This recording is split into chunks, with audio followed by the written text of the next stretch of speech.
राजस्थान के एक छोटे से रेगिस्तानी गांव में एक बूढ़ी दादी रहती थी।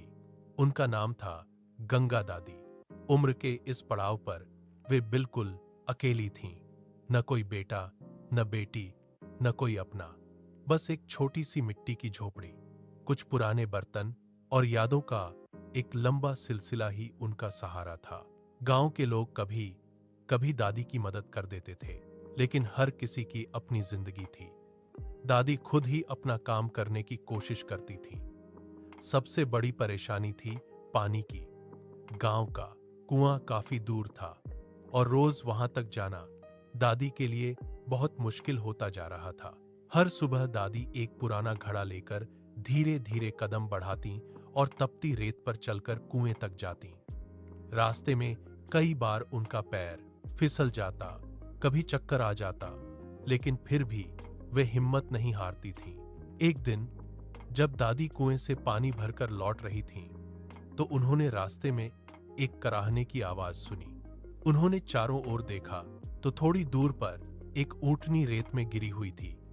उसका पैर घायल था और वह उठने की कोशिश कर रही थी, लेकिन दर्द के कारण उठ नहीं पा रही थी। दादी का दिल पसीज गया।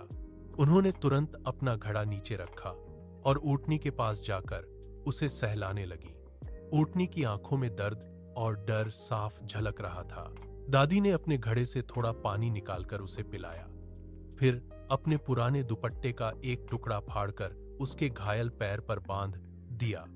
उन्होंने धीरे धीरे उसे सहारा देकर उठाने की कोशिश की। काफी मेहनत के बाद ऊँटनी खड़ी हो पाई। दादी ने उसे अपनी झोपड़ी तक ले आई।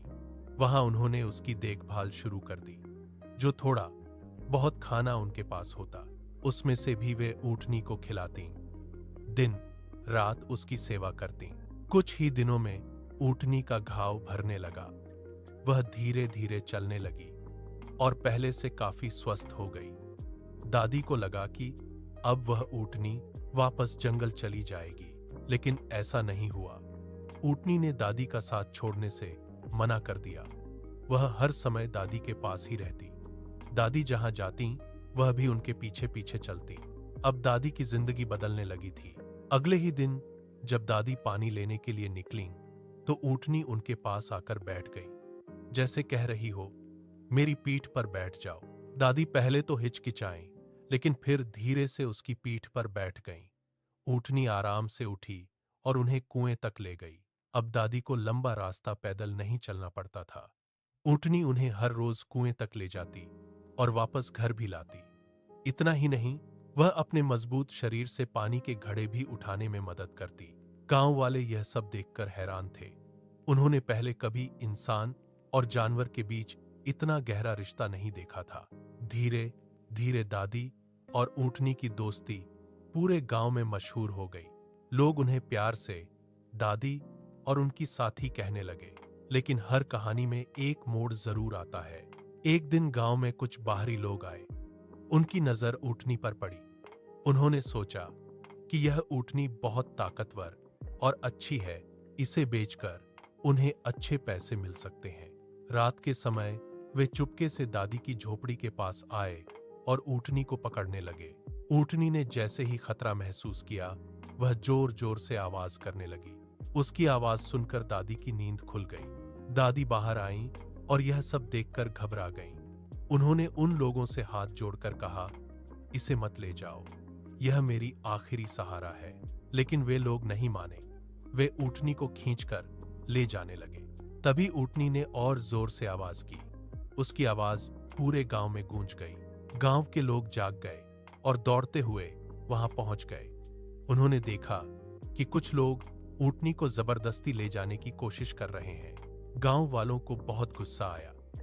उन्होंने तुरंत उन लोगों को पकड़ लिया और गांव से बाहर भगा दिया। एक बुजुर्ग गांव वाले ने कहा, जिस ऊँटनी ने इस बूढ़ी दादी का सहारा बनकर इंसानियत दिखाई है, उसे हम किसी भी कीमत पर नहीं जाने देंगे।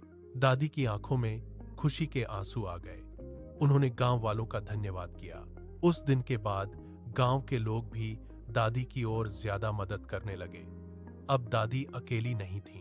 ऊँटनी हमेशा की तरह उनके साथ रहती और दोनों एक दूसरे का सहारा बने रहते। समय बीतता गया, लेकिन उनकी दोस्ती और प्यार कभी कम नहीं हुआ। गांव में आने वाले लोग उनकी कहानी सुनते और प्रेरित होते। सीख: सच्ची दया और इंसानियत कभी बेकार नहीं जाती। जो प्यार आप देते हो वह एक दिन कई गुना होकर आपके पास लौटता है। अगर आपको ये कहानी पसंद आई हो तो वीडियो को लाइक जरूर करें।